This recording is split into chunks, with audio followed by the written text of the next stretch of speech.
Yo, good morning, everyone. I woke up to a sea of green too. I see that in the chat, guys. Green today. GDP data came in neutral. No bad data there. Jobless numbers, jobless claims, unemployment, that is, weekly report came in less than expected. So we got some good data there. But really, what's moving the markets today, guys? Massive, massive amounts of money. We talked about it earlier in the week.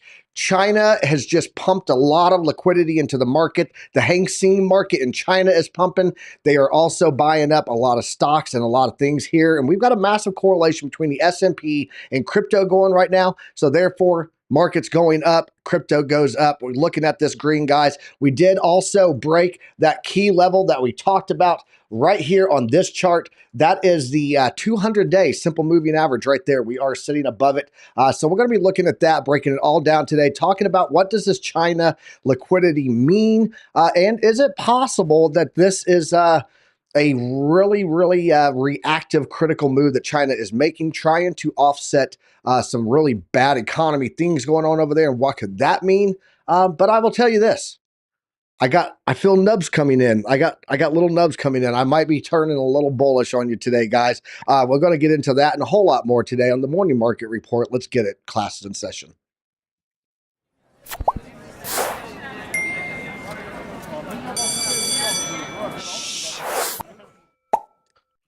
Good morning, everyone, and welcome to the hottest show in the morning time right here. It is the Piper Academy Morning Market Report. I'm Army Piper, and we come at you every morning, 9:30 a.m. Eastern Standard Time, breaking down this economy, these markets, these charts, and everything that you need to have knowledge, because knowledge is profit. But I don't do it by myself. I got a fantastic duo making it a trio here today, coming on with me right now. It is TradeFly and the OC guy. Let's light it up. Let's go. What's up? So Ninja Glock morning, what's up? How you doing? Average Crypto Joe, David Brumbelow. Who else we got in? Usernames in here. He's acting. I think we're live again. We tamed the beast. I had to reset something there. Yeah. Evidently, we had too much fire in the house today. So, got to get that fire under control or something. But OC, what's up with you, man? How you doing today? I'm doing fantastic. But let me not cut out TradeFly. He was going down, shouting out some people. So TradeFly, maybe I think it would be worth it to take a look at who's in chat, and then I'll take back. Hello? Latest mod. You don't see core part. How you doing? Museum of Corruption. I think I got you. Let's see. Arson246. Trade Intuition. Joe's in the house. How you doing, buddy? Hope all is well, my friend. Go check his channel out, please. Buck's in the house. My man, my Marine. How you doing? Kyle Fields with a yo.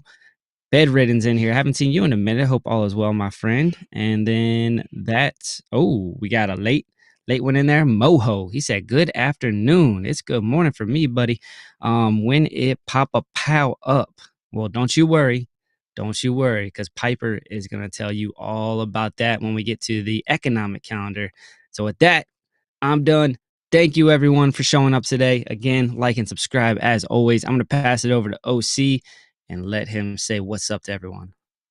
What's up, OC? How you doing, man? Hey, I got the audio fixed, by the way. I don't know what happened there. Evidently, the show was too much fire today, but we're up and we're running. We're doing good. So what's up, OC? How you doing, man?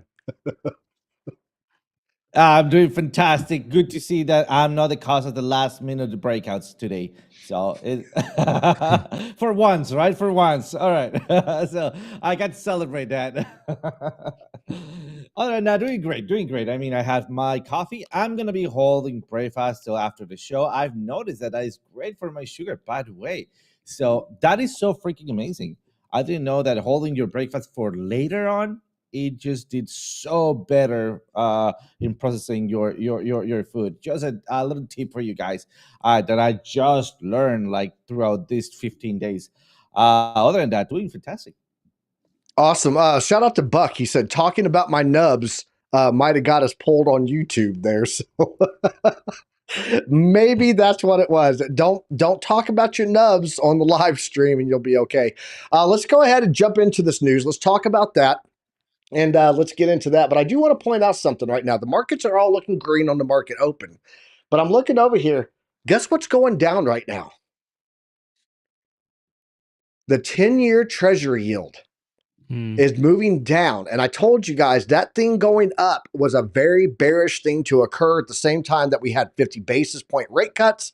Now it's starting to level back out. That is what will bring down rates for you, me, TradeFly, OC, the normies. We will get those rate cuts to actually take effect with that coming down. And it's great seeing that happen right now as the markets go up. It's a good sign. It's a good sign. I told you I might be getting some nubs coming in, man. Don't cut me, YouTube. Don't do it. Let's jump over to the news. Guys, let's run through this and let's get back and let's take a look at these charts today. Moving over to the news, guys, brought to you by Decrypted.tax. It is the trusted tax official for all of us here at the Piper Academy, guys. If you guys want a free consultation, check the link below and hit him up. He'll give you a free consultation, and if you use his services, you'll get 25% off. Guys, you can see here, crypto bubbles, nice and green. Let's take a look at this fear and greed, though.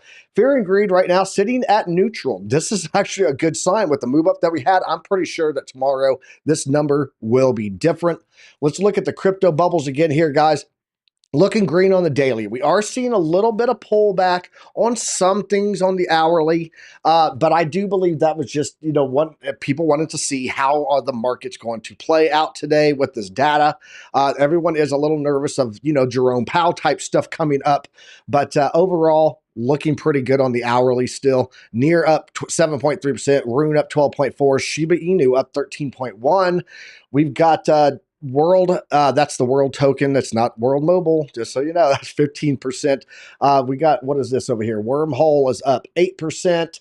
We got Jupiter up 4%, StarkNet up 14%, Phantom up 6.8%. Let's jump down here and see what the prices are sitting at. Bitcoin sitting above that ever elusive $64,000 mark at $64,340 right now. Ethereum is up to $2,600, actually down on the hourly, up about 0.25%. Still not performing well. Bitcoin performing better. I do think that that Ethereum pump that we had that gave it that 7.9% starting to lose a little bit of steam there. BNB. Down on the daily. It's had a good run and now it's on a pullback. You can see that 5.3 there. And I do think that today Ethereum might actually erase some of its dailies. That 0.25% is not much. Solana's up 1.2% for the daily. XRP's up abysmal 0.11%. Doge up 5.5%. Shout out to FD White and his Doge call. Toncoin's up 1.9%. Cardano up 3.8%. Still at under 40 cents, though, and far off from its all-time high. Tron is up 1.3% there. Avalanche up 3%. Shiba Inu, big mover, 13.1%. Polkadot up 2.3%. Near Protocol, that 7.3%, and still green on the hourly, holding it down with a 26.2% move for the week. What else do we got here? Sui had a massive run up, guys, 26.3% for the week. If this 0.65% that is down for the day, man, you worked hard. Give it a rest. You're fine. And where's Caspa at? Caspa is now moving back up at his reclaim number 26 up on the hourly and the daily after a 6% downside move for the week. Let's jump over here. Let's check out the liquidations. Haven't done this in a while, but I wanted to see because we had a lot of movement here.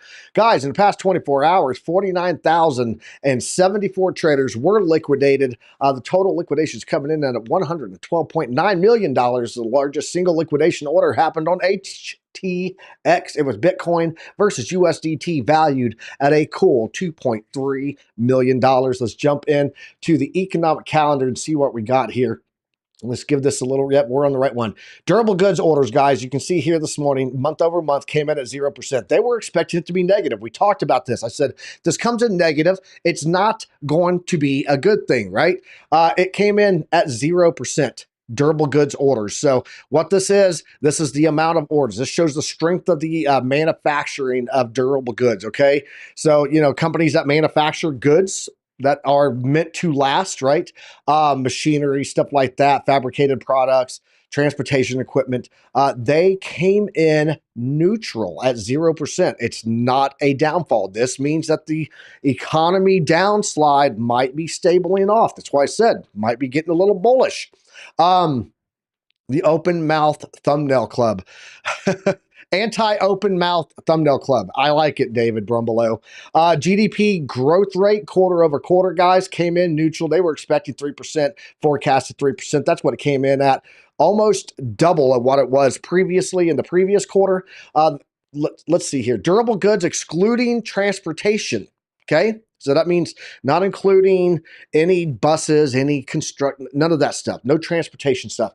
Was expected to be up 0.1% or down 0.1%, came in at 0.5% off of that previous month over month, which was down 0.1%. This is stabilizing. This is good. GDP price index, this was the one we were watching closely today, came in as expected, 2.5%, 2.5%, previously at 3%. This, though, this here, we'll take it. Why? Because if we come over here and we look at the singles, there we go. Let's bring down that GDP. You will see right. Let me find it here. There it is. GDP sales, guys, was positive. This is quarter over quarter final. And then also we got jobless claims this morning. Okay. That jobless claims was expected to be 1.8 million jobless claims total. 1.83 is what it came in at. So there you go. And then initial jobless claims was expected to be high, 225,000 for the week, forecasted to be 222,000 for the week, came in below that, which means there's a slowdown going on with jobless claims. Things are looking, I won't say they're looking great, but they are looking decent right now for economic recovery. Now, we know that these numbers get revised, so keep that in mind. We'll see what they come out to be later on. But as of right now, I do want to show you there was a revision on the jobless claims. So the number of people claiming unemployment benefits dropped by 4,000 from the previous week to 218,000. Okay, reached a new 4-month low, guys. 4-month low. Despite this decline, the claim count remained above averages seen earlier this year. The U.S. labor market has softened since its post-pandemic peak, although it remains historically tight. In the meantime, outstanding claims increased by 13,000. So there was an increase there. That's that 1.834 million that I showed you that was higher. There was an increase. So people are not being able to find jobs as fast right now, but less people are losing their jobs. That should give us that ability to balance out. Meanwhile, the non-seasonally adjusted monthly basis declined by 5,957 there. So non-seasonal adjusted monthly, there was a little revision there, changing that up. So that's what I wanted to show you guys. Not bad. Jerome Powell, guys, this is the one that everyone's talking about right here, 7:20 a.m. This is my time. He's speaking right now. So Fed Chair Powell is speaking right now, and there could be some change off of that, but I don't think he's going to say anything too hawkish. Why? Because he just did a 50 basis point cut, and 50 basis point rate cut is already hawkish, right? Because it typically means we waited too long and we've got to make some emergency maneuvers here to land this thing softly. So I don't think that he's going to come out and say anything that is overly hawkish. I think he's going to be just as dovish as what he was on the speech after he did the 50 basis points. He has to make the audio match the video, and if he says that things are looking good, we did this because this is normalization, he has to stick to the narrative or it was all for naught. So PCE inflation was revised lower. I will point that out for 2024 to 2.3. So that is that's a good thing. That is, inflation was revised lower for 2024. So they're actually saying that it's lower than what it was. I want you to see this in June versus that 2.6% in June, and 2025 is revised to 2.1 versus that 2.3. What does that mean, guys? That means that we're closer to that 2% inflation mark that he's always talking about that we need to get to for 2025 projections, okay? So that's what we're looking at there on all of that. Let's jump over to the CME, see how this is swapping out here. Was at 56% this morning. Let's see if it's changed. Yep, it's still 56%, guys. We're looking at a 56% chance of rate cuts being 50 basis points again in November. That's an astronomically high number. That's a full basis point in 2 months. That would mean in December, we get another 25. That's a 125 basis point cut for the year. That's right in line with what TradeFly brought up to you guys on Crypto Nightcap not long ago. Last thing to take a look at here, guys, crypto stock track Bitcoin higher. So crypto stocks are tracking Bitcoin higher amid broader tech rallies. Let's go in and jump in and see what it's saying here. Shares of cryptocurrency and blockchain related companies are rising pre-market. Tracking Bitcoin, world's largest cryptocurrency, Bitcoin is up 1.4%. Ether was up 1.8, but we saw that that's actually been pulling back now. Technology stocks and other risk-focused assets rise broadly as investors price in deep rate cuts from the U.S. Federal Reserve. That's what I said. We just showed you that. Another 50 basis points, right? The crypto exchange Coinbase rose 1.9%. Bitfarms up 2.4%. Crypto miners Riot Platforms and Marathon Digital and Hut 8 Bit Digital up from 2% to 2.6% across those four. And then MicroStrategy's up 2.7% total. Bitcoin mining machine Canaan, they are up 4.1, guys. And then the ETFs for Bitcoin, IBIT up 1.9, and then the iShares Ethereum Trust was up 2.3%. Both Bitcoin and Ethereum have continued to see strong ETF inflows with $106 million for Bitcoin, $43 million for Ethereum, according to an analyst at BRN. Guys, let's go ahead and jump back over to the trio cam and let's talk about this. We got decent numbers. I won't say they're great numbers, but they were definitely decent numbers, and they were not screaming catastrophe. Okay. So, I still feel that we are going to see a recession. I think that recession, like I said before, I think it's in the next 6 to 12 months. I think somewhere around March, April, we start to see things shake out. But right now, they have put enough grease on the rails that we can keep this thing sliding forward and upwards until we run out of grease. When we run out of grease, guys, I do think that it's going to play its part there. And it's make profits, take profits. That's step one. Step two of my next 6-month plan.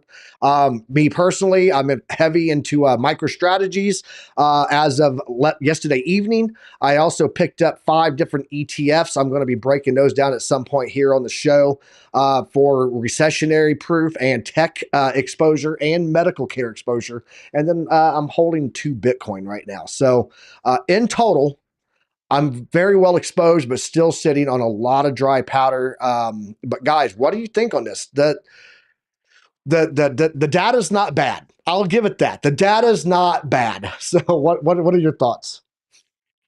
Yeah, I'm not too tied around the data today, to be honest with you. That doesn't really affect my sentiment. The bigger thing is the Fed pivoted. And when the Fed pivots, you get that initial euphoria, which I think we're seeing in the market right now. Plus, that came in tandem with China actually bringing in some of the stimulus, A which they lot of haven't done stimulus. since. What's that? A lot of stimulus. They pumped like Yeah. So 112 billion of their money this morning. It's crazy. pandemic levels. Yeah. Like, if you read up on it, the last time that they injected this much into the economy was during the pandemic. So, that to me, that has an impact. We've seen that. That's tangible. We can go back to when we injected all that. What are we doing? Dude, Bitcoin was running, bro, when we injected all that money into the economy. So, that I think is the bigger factor here.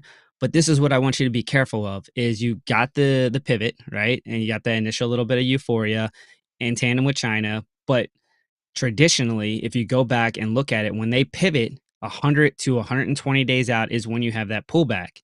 Okay, so where does that line up on the calendar? Well, it's going to be around December, January timeframe. So I want you to keep that in mind when you're thinking about, like, where can we go. But what does that open the door for? We still got Pumptober, right? That's still Yep. in the cards. We got November, which is historically a pretty decent month, and then December. So now we're talking about post-election, Yep. and a lot of time where people will be tax loss harvesting at the end of the year, right? You'll see a lot of the times right before the end of the year, you get a little bit of a pullback or a flat line. All right. That's just my own observation over the last few years. And then in January, you'll see a little bit of a move. So I don't know. I mean, this for me is, I think right now the doors might be open for a little bit of a move to the upside. But I do think at, the end of December, maybe January timeframe, we do see that pullback. And that's just kind of what I'm taking on from, like, if I'm looking at macroeconomics, I'm looking at everything external. That's kind of where my mindset is right now. Okay. No, I can see that. I can see that. OC, your thoughts on these numbers today? Is this a big deal? Is it not a big deal? Or do we, is this enough grease for those rails, as I was saying? What do you think? You're muted. Hey, you're muted. You're muted. Nice. So I would say that yes, as you mentioned, that those is enough grease on the rails, right? I do believe so. I think this is going to be good for crypto indirectly because we know how China is so strict on its policies, especially with Bitcoin, right? I don't think that we're going to be seeing that big of an inflow as we saw with Eastern or Western, sorry, countries, right? Where, for example, United States had a ton of money. That money went to more risky assets. But what I do see, it is maybe some indexes getting pumped, metals getting pumped, especially metals, and some other inside China investments getting pumped. You were mentioning Alibaba. I think it will be worth to take a look at mining operations for gold in China, also Alibaba and other big other areas that we could be looking at where that money is going to be going to. And by how is it called? Dripping? I think that's the same terminology in English, right? Dripping, when you start, yeah, you invest at the top and then it drips down at the lower levels. That dripping effect will absolutely impact on Bitcoin. But I would say, and I'm getting a little bit out of my comfort zone by saying this, it is that we're going to be seeing a little bit more pump into the altcoins that we're going to be seeing them in Bitcoin itself. Yeah, that would be interesting. But I think that Bitcoin's still going to make some moves. But of course, altcoins they're all Oh yeah. turbocharged. When Bitcoin moves, they turbocharge, right? So it's like the fast boats around like the big aircraft carrier. Aircraft carrier is the most powerful thing out there in the ocean, but you got them fast boats moving around it too. Little destroyers, stuff like Yes. that. So what I actually think we're seeing right now with China, I'm going to break this down for you. Kabisi Letter also did a great job of it, but you guys have heard me talk about this. That yes, the money printer will turn on in the US, okay? That money printer won't happen until the pain is felt, right? That's what happens. They don't do it beforehand. They don't turn the money printer on and money printers go burr, right? To avoid recessions. It's going to happen. That's going to happen. We've got all the stuff there, even if it's a minor one. Some people think we're already in one, but we have the job numbers that have been hyper inflated by government jobs, keeping everything afloat right now. Eventually, that's going to lose steam. They can only do that for so long. The shell game can only go for so long before you get cramps in your hands, right? What we're seeing right now going on with China is where the US will likely be at about a year from now. And I'm going to break this down and show you why.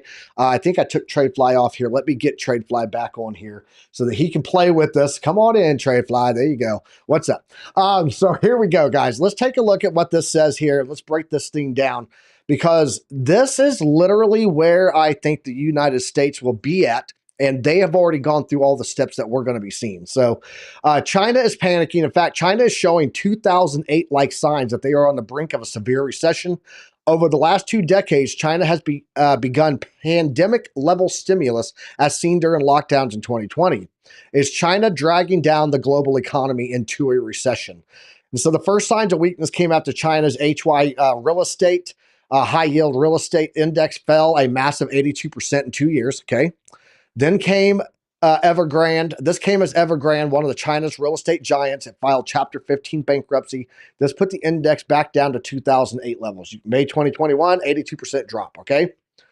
Currently, China is facing its longest period of deflation, not inflation, deflation since 1999. Not even 2008 came with 5 straight quarters of deflation as we're seeing now in China. Everyone is fighting inflation. China is dealing with severe deflation. This is arguably even worse than inflation because it means that the value of your work is not even doesn't even have a true value outside of the good itself. Deflation is the exact opposite of inflation when its prices fall, okay? While this may seem welcome, the economic impact is detrimental. If you know that prices are falling tomorrow, why buy today so you don't buy, right? This results in an economy that is essentially frozen, okay? Unemployment in China, whoa, can you stop that, sir? Thanks. Frozen. There we go. Unemployment in China is surging to new decade highs. Okay. Manufacturing has been capped. Construction is struggling from the real estate market collapse and the consumer demand is weak. There is their unemployment rate almost back here at 2000 and 2019 highs. So before the pandemic even started, they started into a pullback there on unemployment. Now China is in panic mode and 2020 like stimulus has began.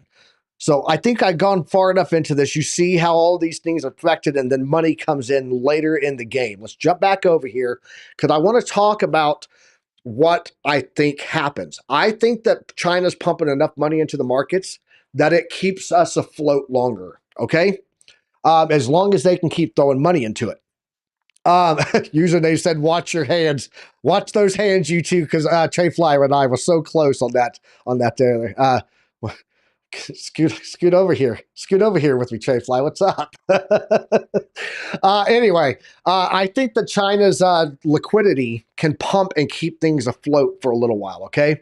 It's like that balloon that you know is falling. It's just, a blow-up balloon, not helium, and it keeps falling, and then, you can keep just blowing up at it as it, keeping it afloat as long as you can, right? Until you're out of breath.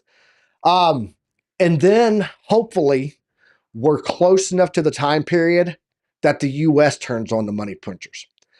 If that happens, if they can time that bridge, China and the U.S. actually have the ability, and I wouldn't put it past that they're working on something like this in the background, but they have the ability to bridge the global economy to stay afloat with some minor pullbacks instead of collapses. So I just wanted to point that out. It was pretty interesting when I was reading that this morning. And for those that don't know, the Kabisi letter, we have some weekly reports that we drop from them also in our Discord now. So I just wanted to give you guys that little tidbit of info. But let's go ahead and jump into the Bitcoin chart and see how this is all playing out today and what we're looking at on this 12-hour chart. Let's go over there. Let's get it. There we go. I was like, I got fire. I don't have smoke. There we go. Here, let's bring the smoke. We got the chart up. Looking right here, guys, you can see we broke this 200-day now. Again, I said we have to retest this. And here the other day when we broke it, we did not retest it successfully. We came back down. Now we are heading back up. I actually picked up another Bitcoin at 63K. So right about there is where I picked up my other Bitcoin yesterday. So now we are sitting above this level, and I'm watching to see if we hit this and get a bounce on it, guys. It's really important.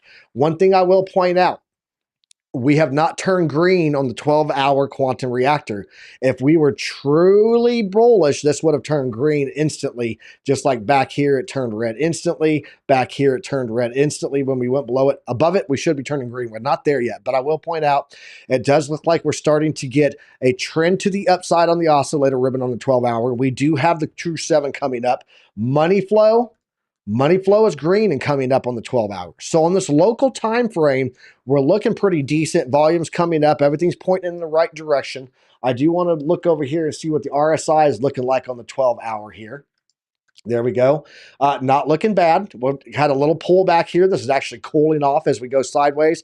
I tell you guys all the time, going sideways on price gives all this stuff a chance to cool off again and reset for another pump. So as long as we can stay sideways here and cool all of this off like we're seeing on all of the indicators, then we're going to be setting up really well for another move to the upside because everything's going to give us that reset for another pump when we really didn't lose any of our price action levels. So that's what I'm going to be watching for there. You guys can see the daily Bollinger Band is all the way up at about $67,000 right now. So I'm curious to see what we have over there in the heat map. Let's go ahead and jump over, check out TradeFly, and see what he's got for the heat maps for us today, guys. Right on, right on. We got the liquidation heat map up on the 3-day chart. So there's a couple areas we're going to look at here. You can see a hot spot right here at about 65.4. And this one makes a whole lot of sense because once you actually look at the chart, we have a very significant area of resistance at 65.1. So this is sitting right over top of that by a few $100. So I'm not going to say smart traders, but ones that are looking at that area of resistance, and that is essentially where they're putting their stops at. So just underneath, or not under, just over top of that area is where they're sitting their stop losses. And, if they're in high leverage trades, that would be where they would get liquidated. All right. So where else? We talked about this last night about 62, 650, 62.5. I said that was well within play. They did come down and clear that out. Now, I will say that my analysis of this was wrong in a sense last night. I thought this was very much in play, and it was, but I figured there'd be some continuation, right? Once you started getting that liquidity, I didn't see why not go ahead and clear out the rest of it and take us down to this darker area at about 61.6. And really 61,000 is really what I was looking at, where the dynamic reactor was, as well as confluence between moving averages, VWAP, and there was all kinds of things lined up on the chart. So for me, I thought that's kind of where we needed to go. However, I do not control things like China injecting a bunch of money into the economy either. So what am I talking about when I'm saying 65.1 is on the chart? This right here. This right here is very, very clear to me. Yes, we do have the 200 SMA, which is a significant area, and you did get some price action off of that initially after we tested it a few times. But, I give you guys the analogy all the time. You test something enough times, it's kind of like chopping a tree. Eventually, it's going to fall, right? So we did have a close over top of it. Subsequently, though, we did end up pulling back a little bit. But where do we come back down to? Well, if you guys were looking at my chart yesterday, this point of control was in a different area. So I had to update my fixed range volume profile because over time, as price action moves, so are these levels, right? So the point of control has now actually moved underneath of 65.1. It was over top of it. Remember, I was saying it was resistance. It is now actually support. So, follow me. I didn't actually update the chart yesterday. So once I did that, now you can see there was a very clear area of support provided by the point of control. It is no longer resistance. So look at the price action we got right off of the point of control. So it's a very significant area. We're getting a squeeze right now. So we're getting a squeeze. We're sitting in between both the this area of resistance at 65.1, the point of control, and the 200 SMA is kind of just out of the fight at this point in my mind. It's been hit up, down, left, right too many times. I'm not factoring that in anymore. So, this line, you guys, you can see this right here, this little, arrow that I have waiting for that OC retest. That's been on there for probably about a week now. And that's because that's what I'm waiting for because I'm not going to buy right here. I'm going to wait for the break. So set your alerts right here at about 65.1, 65.2, because as soon as it hits that area, you want to be on high alert. You want to look for a little retest there. If you're a real DJ, you'll probably play the breakout itself. But for me personally, I'm more conservative. So I like to wait for the setup. What I would like to see on the shorter time frames, though, is the prime oscillator, making sure it's still making that kind of up and right movement. But for the daily, it's not. But one of the things I did point out to you guys, probably, I want to say like 2 days ago, is that this is actually higher, right? So it actually came in with more strength than this move. A lot of times, when I'm looking for a potential short opportunity, I want to see that this right here is actually a little bit lower. So something a little bit more like that, so that I see a trend down and right that we're kind of losing strength going into this move. And I said that a couple days ago. I didn't see that this time. So now that being said, I totally thought we would come back down here and retest this area before we actually made that move up. And I may be wrong about that. We'll see. But again, this is why I like to let the price action come to me because trying to scalp this stuff is pretty tough, to be honest with you. Even if you see everything lining up, which I think it did on the 4 day or the 4 hour. Let's look at that real quick. You got your third retest here of this area. So look at the difference here. So you can actually see that, there's a trend down and right as price action is going up and right on the 4 hours. So telling you a little bit different of a story on the smaller time frame, the 4 hour chart. So, if I was looking to scalp this personally, you got to break out. You're getting a retest now. That is actually more of a setup for a short than it is for a long position, especially when you're sitting at resistance. The thing that you got to take into consideration is that there is a bullish sentiment based on data that just came through, and we are going to follow the traditional markets. And then China, pumped money into the market as well. So this is why we cover other aspects vice just the charts. And I would love to just say follow the charts all the time, but sometimes you got to take the macro perspective and some of the economic things that are going on in the world into consideration when you're entering a trade. So again, I'm going to stay conservative here. I will tell you very frankly, I am not going to take a short, even though on the 4 hour, this would tell me to probably take a short, especially if I get a rejection here. But I'm just gonna wait. And that's the thing that I like to do is I let the price action come to me. I'll let it come to the significant levels that I'm looking at. 65.1 is it for me. That is my line in the sand. You guys will hear me say that sometimes that I put lines in the sand, and I just wait for that, and that's my strategy because I just like to play a little bit more conservative. So we'll look for this. If we do break through, it could be a quick move because we've had so much pressure building up. It could be a quick move up to the 2021 high. I would expect price action off of the 2021 high. That's at currently at about 69K. Okay. So that's, where we topped out in 2021. I would expect some price action off of that, probably a little bit of a rejection. So there could be a scalping opportunity there. Really quick though, you won't look for much, probably only about 1% or so with a little bit of leverage. So that's two things that I'm really looking at here for Bitcoin. If we do pull back, where do we have support? I kind of pointed that out to you guys on the nightcap. The dynamic reactor is the clear area, as well as you got the top of this trend line here, and then you have the value area low. You have moving averages. That's the 50-day in blue right there. So there's a lot of confluence in this area at about 61, about 60,000 that I think we can find support on if we do pull back. So those are some key levels I'm looking at on Bitcoin. I'll go ahead and pass it on over to OC. Boom shakalaka. I love the new transitions, guys. So, Boom shakalaka! absolutely. So let me just revisit the smaller time frames. I was talking about with this with Alex on crypto. Right here on the 15 minutes, we were trying to catch this top area right here, getting based on a possible stop down that happened here, and it did stop me out because I was aiming for lower here. At this point, I was then looking for the center of this range, beautiful retest to the dynamic reactor, and then finally hit my alert right here.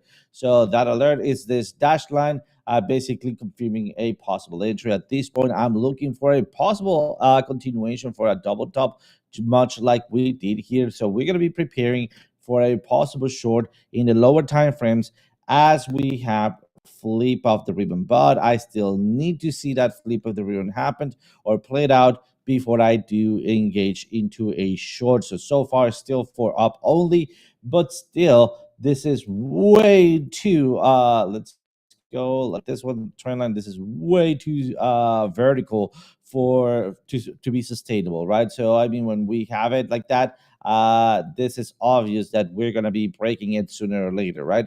So rather sooner than later.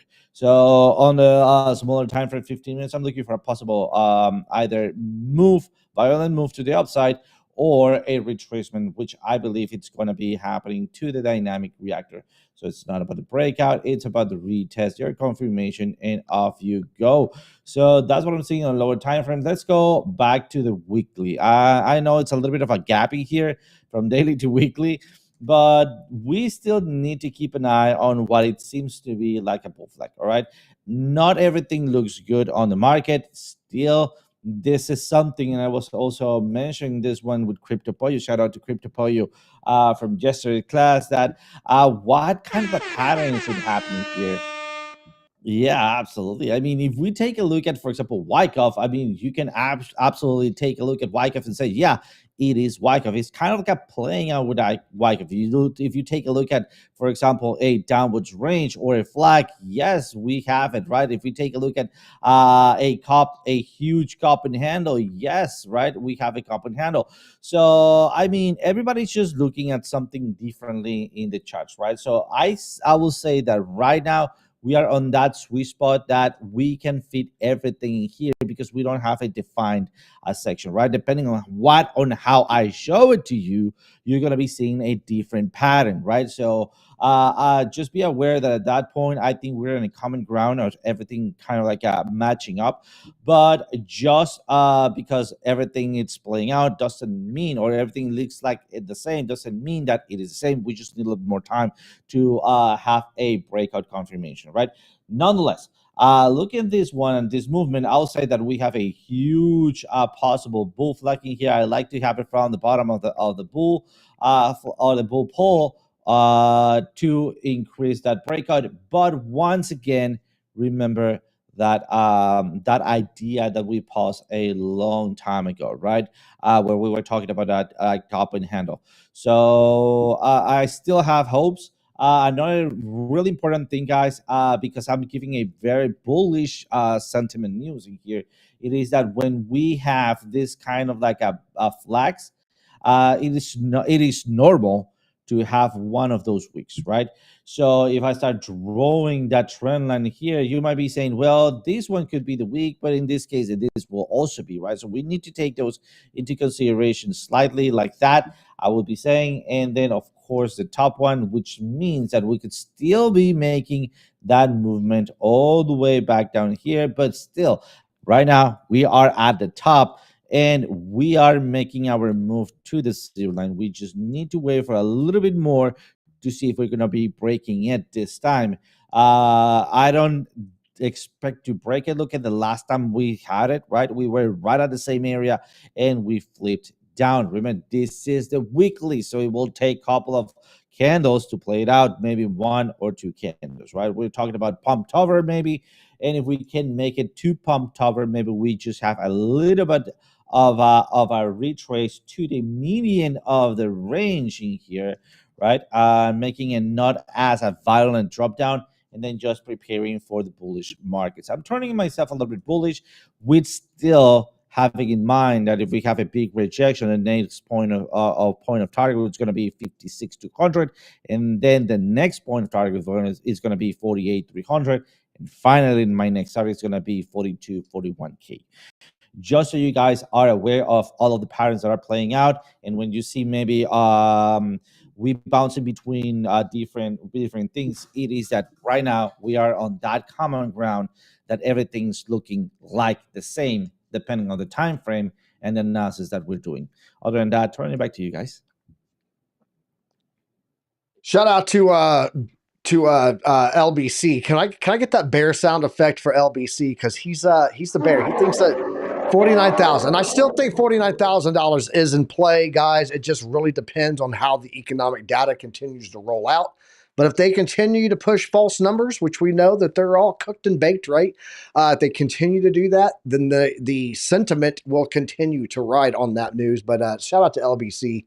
Just wanted to give him a holler there, because he's still talking about those $49,000. He thinks that we're still got lower to go. So that's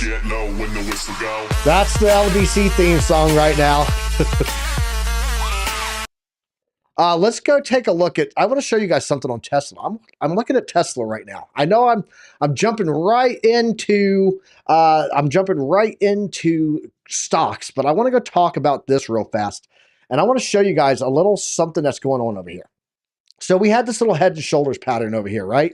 And if we go and we drop a trend line off of this and take a look at where that actually played out at, and let's move it up there. Guys, that one comes up to here in this range, right? And we broke that. It definitely played out to the upside on that one, right? If we go and we do another one off of this head and shoulders pattern. Oh, let me get trend line. Thanks. Appreciate it. We do this one and we take a look at what this is doing. Then you can see that we still have a little ways to go, which will come and grab the liquidity from this level right here. Okay. So that one would play. That one looks like it's playing out just fine also. Now let's get rid of these. Go away. Thank you.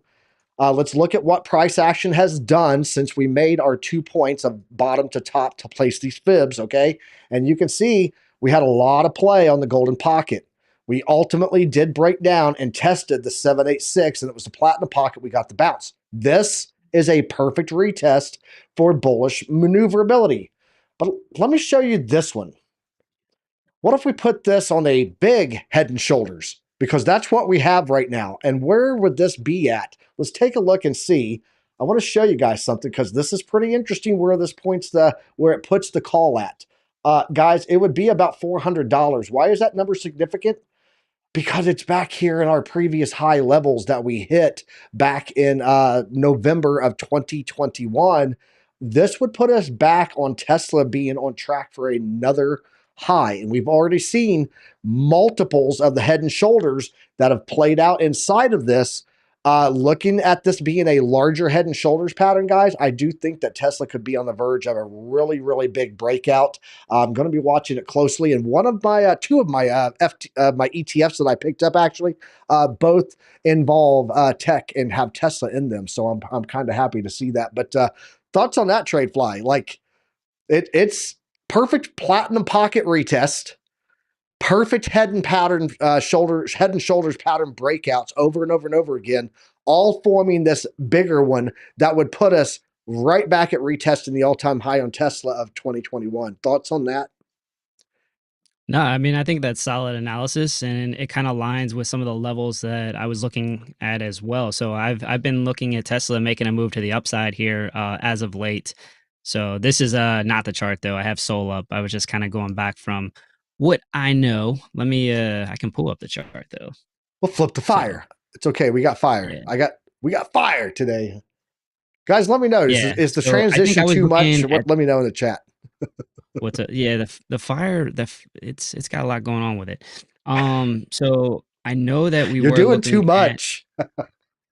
yeah, it might be a little much. Right around 162 was the area that I think I was looking at Tesla. So it's made a significant move. The concern was all of this resistance that it had above it, but it got on top, right? Got on top of all the resistance, came back down for a retest, and then it made its move up and right. So looking good, I think, for Tesla, but you are at an area of resistance right now. I mean, if you're just looking at it horizontally, on the chart. So it's made quite a nice move. So at this point, it's kind of do you have a debate with yourself of taking a little bit of profit here based on already having such a nice move? But yeah, it's definitely in play. We break this area. Yeah, we're talking, retesting these highs up here for sure. The thing that, I'm looking at right now, just very quickly, let me just draw this line right here. Look at that. So that lines up right now with these highs. So this is actually a Oh, it significant does. this is a significant area right now. If we break this, that's a true breakout. And yeah, that would align perfectly with what Piper's saying right now. But understand that you are at an area of resistance both horizontally and now just looking at this trend line. So yeah, key area for Tesla right now. So but yeah, man, I think it makes sense. Target locked. Ready to fire. Awesome. Yeah, I've seen it too, Yeah, man. perfect. A to A said we need the NBA jam sound. He's on fire. So let's go. Let's get into some altcoins, guys. We're at the top of the hour. I'm watching over here. According to breaking news right now, Secretary Janet Yellen says that banking system is well capitalized. We'll see how. I guess it is now that they've lowered the rates for them, but not everyone else, right? So, but all the markets are still looking in the green right now. The yen is pulling back, which is a good thing because if the yen's strength goes up, then we risk that carry trade unwinding again. But I'm glad to see the yen is still dropping right now versus the U.S. dollar. Everything's looking pretty decent right now. The U.S. dollar, by the way, unchanged, sitting at $100. So not really losing any strength on that, despite the markets pumping today. So let's go ahead and get into the charts. Let's start with some altcoins. OC, we'll go with you first, and then we'll come back around and catch the Soul Train and see where that takes us on a trip to. Absolutely. So first of all, it's not an icon, but it's something that we were talking about yesterday that Piper bring up. This is Alibaba, right? So this was my analysis for the daily. It seems like we are having the breakout that we were expecting here throughout this resistance area. I will be looking for a possible pullback as you guys can see in a further continuation. We have two basic areas of resistance based on our indicators. Let's turn them on so we can see them. Let me just give it a second. Here we go.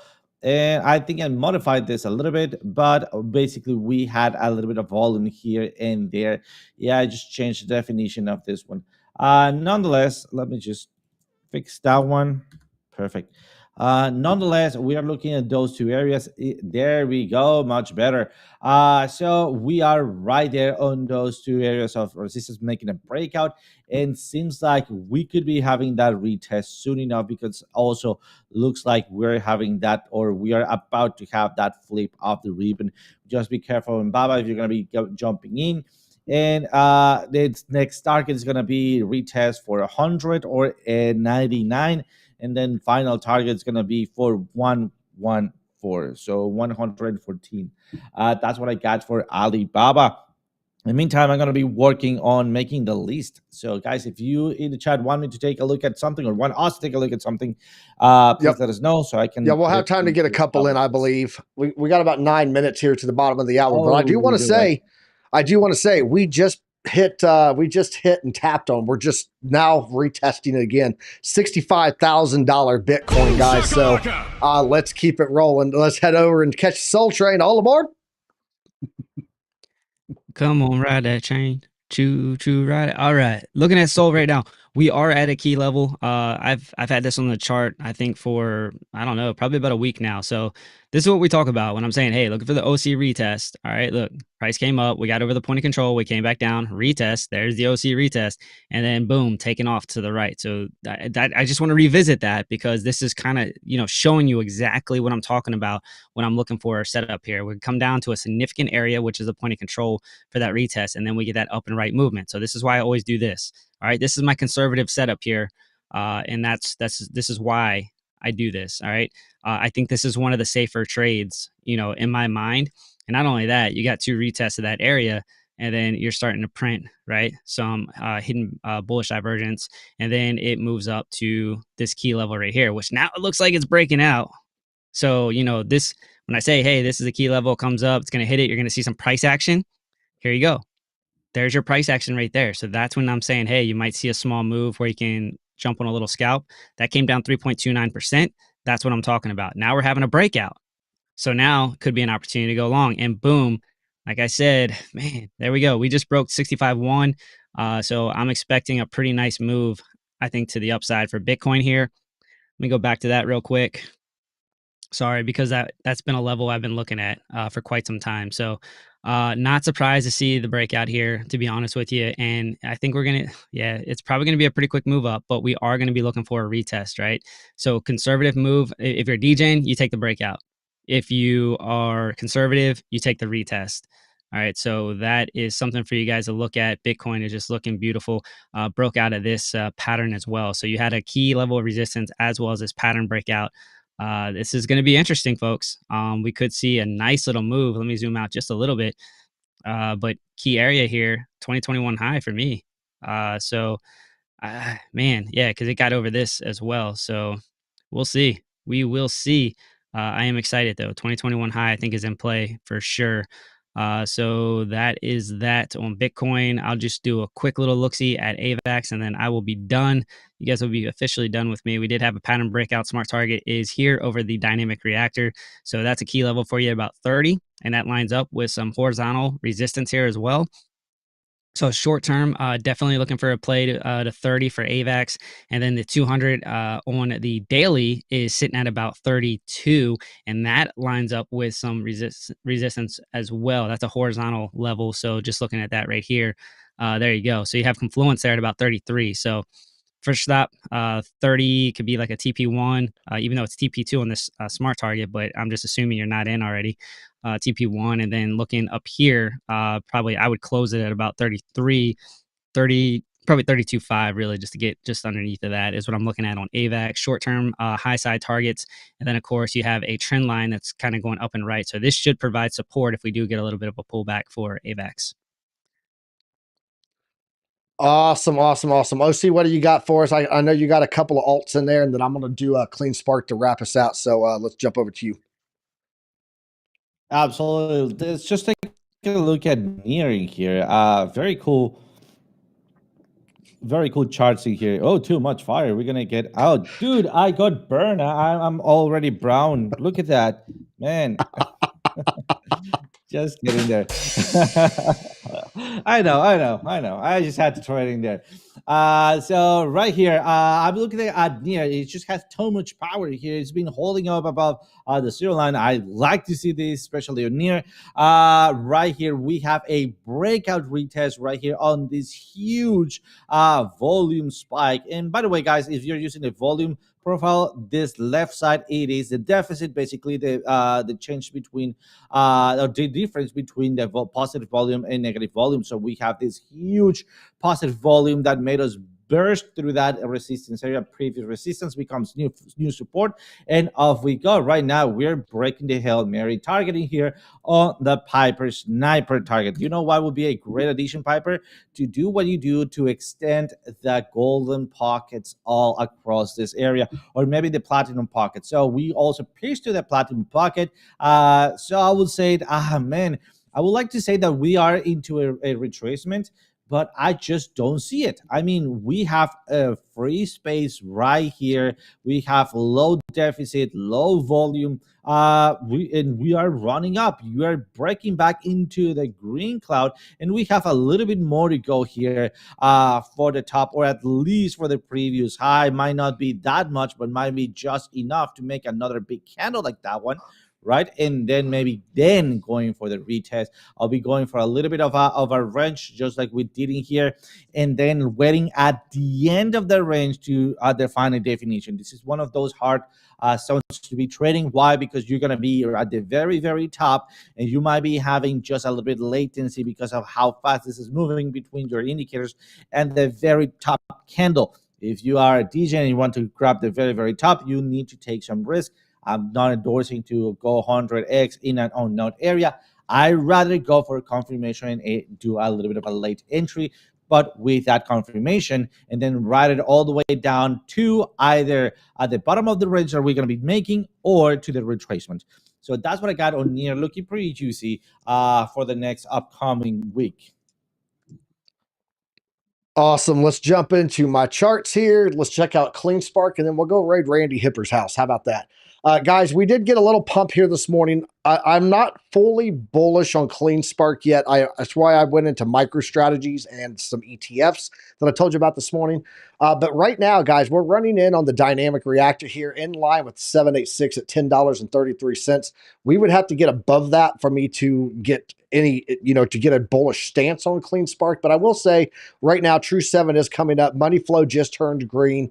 The volume is waning a little bit, though. You can see that the volume is starting to gray out here on the way down, despite money flow coming in to the upside. That's that little green nub right there sticking out, nubs like the bull. And then the True 7 is coming up. Oscillator did turn here and say, hey, we got upside movement going. But be careful. Resistance coming in at $10.33. We got to get above that first.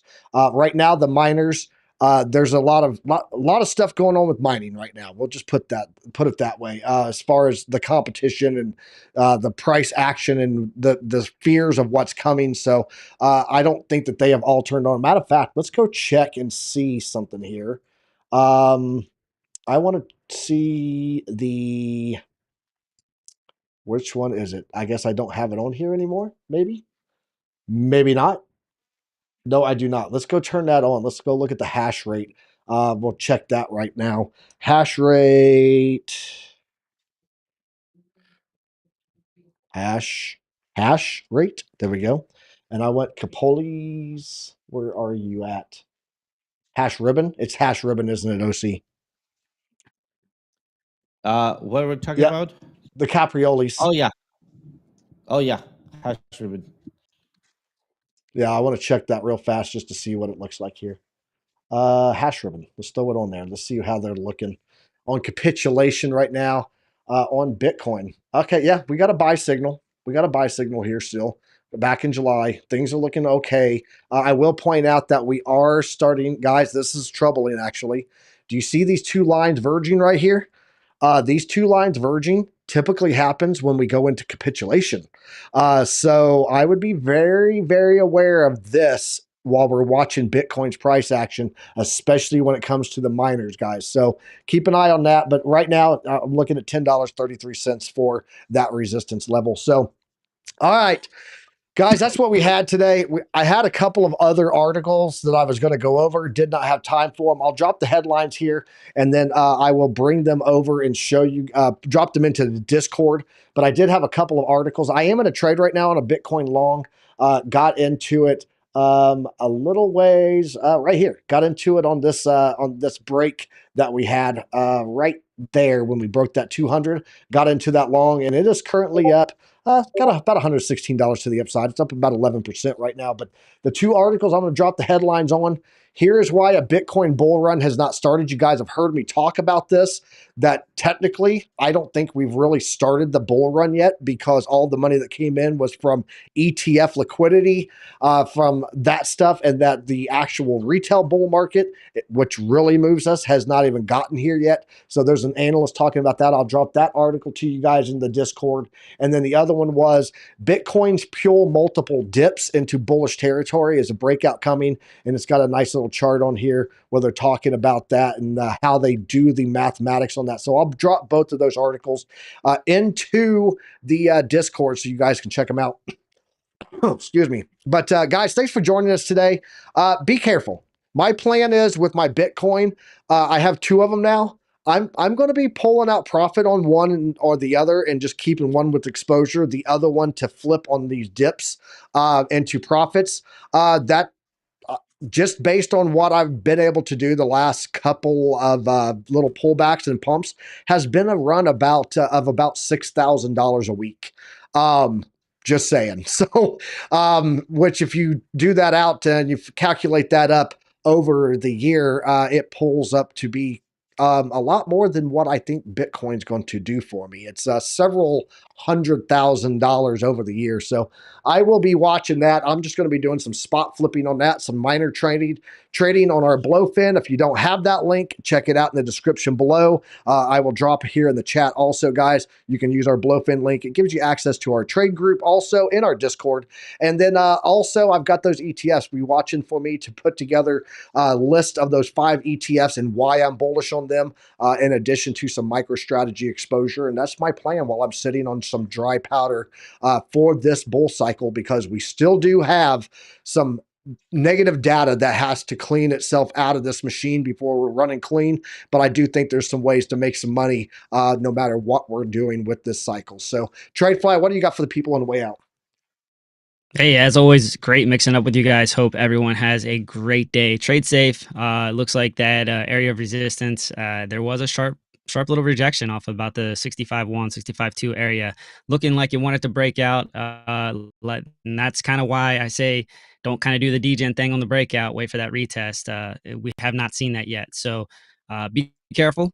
But with that being said, thank you for being here today. If you guys enjoy the content, please give us a like and subscribe, and check us out on the Nightcap this evening at 8:30 p.m. Eastern Standard Time. With that, I'm out. I'll pass it to OC, and he'll tell you what happens when you smash that like button.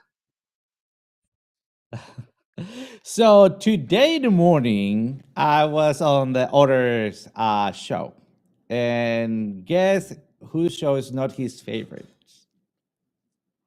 So let's click the like button, guys, so we can tell the other that this should be his favorite show, as his show is our favorite.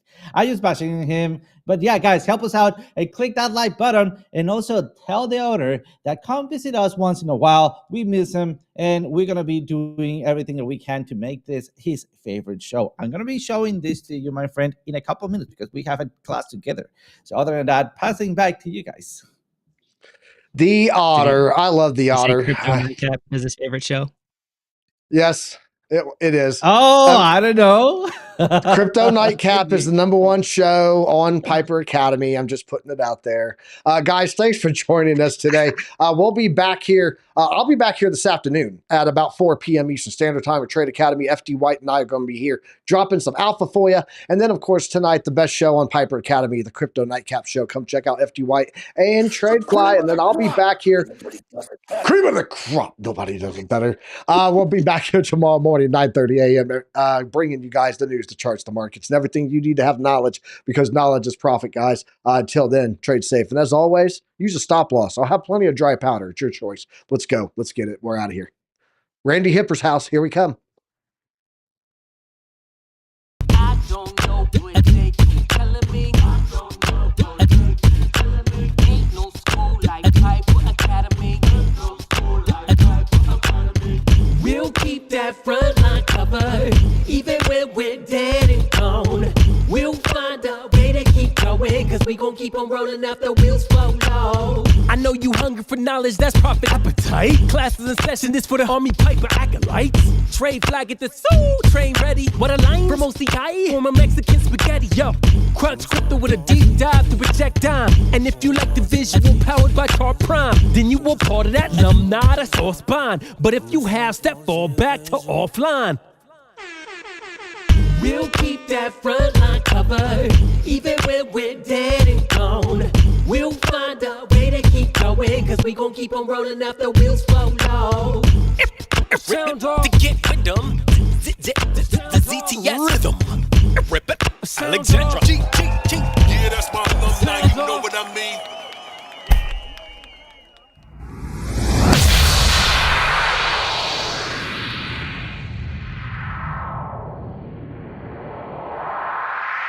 That was awesome, dude.